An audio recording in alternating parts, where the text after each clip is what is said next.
name is Laura. Today I'll be showing you how to turn a guy's t-shirt into this more of a girl's kind of t-shirt. The reason why is because I added this see-through lace fabric in the back. So it's so much more appealing now. It looks way better. It's a very simple process, so let's get started. You will need your favorite t-shirt, lace fabric, and double fold bias tape. This is what the t-shirt looks like before we alter it. I'm just trying to improve an already awesome t-shirt. To make my life easier, I won't seam rip any stitches. Instead, I will just cut them off. With that in mind, I made a curved line right above the stitch line on both sides of the shirt, just because I decided that's the shape I wanted. I then found the center half on my neck, made a mark, and for some reason decided to make it 1 inch smaller.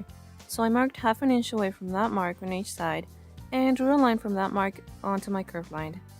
Now keep in mind that the bias tape will not stretch as opposed to your original color, so you have to make sure that the neckline is big enough for your head to go through. In this case, I barely got away with it after making it 1 inch smaller.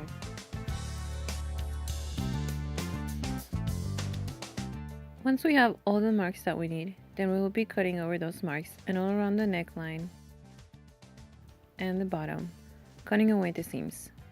I'm also doing this to the sleeves. Don't forget to save the piece that you cut off the back of the shirt because we will need it later. Now that it's all cut out, we can then pin the bias tape in place.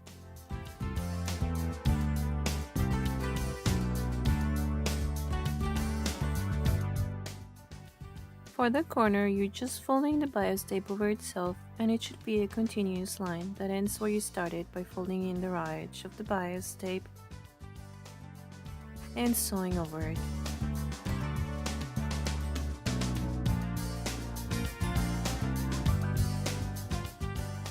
Another thing you should keep in mind is the bias tape has one side that's longer than the other. Since your stitching will be very close to the edge, when you're sewing it on, you want to do it on the shorter end so that your stitches catch the longer side below it. This is what it looks like once you've sewn the bias tape all around the raw edge. We will now cut out our lace fabric. For this, we will use the back piece from the original shirt that we cut out at the beginning. Make sure to leave at least half an inch seam allowance, and it's up to you how long you want this piece to be.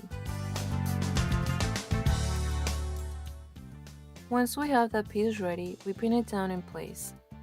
Since we're sewing on top of the already existing stitch line on our bias tape, we just have to make sure that there is seam allowance past that stitch line before we pin it down. I also made marks on both sides of where I wanted my sewing to end. So in other words, I decided that I wanted that lace piece to be shorter.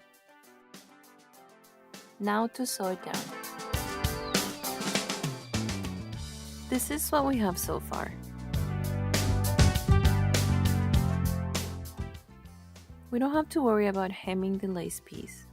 Instead, we can work with it and cut around the outline of whatever design it already has. The beauty of lace is that even though it looks so delicate, most of the time, even after cutting through it, it won't unravel. So just take your time and work with the design that you have.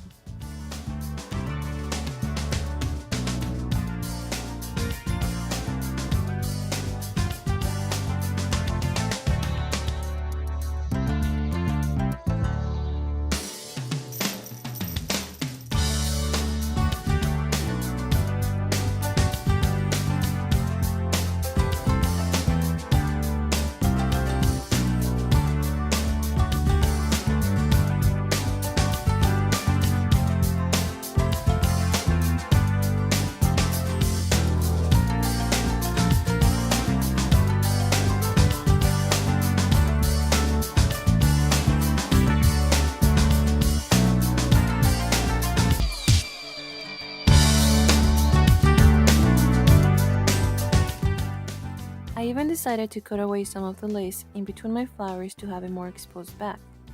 I later regretted that decision, but it didn't look bad. I just thought it unnecessary to have done that. And of course I went back and finished putting the bias tape on my sleeves. Not bad at all.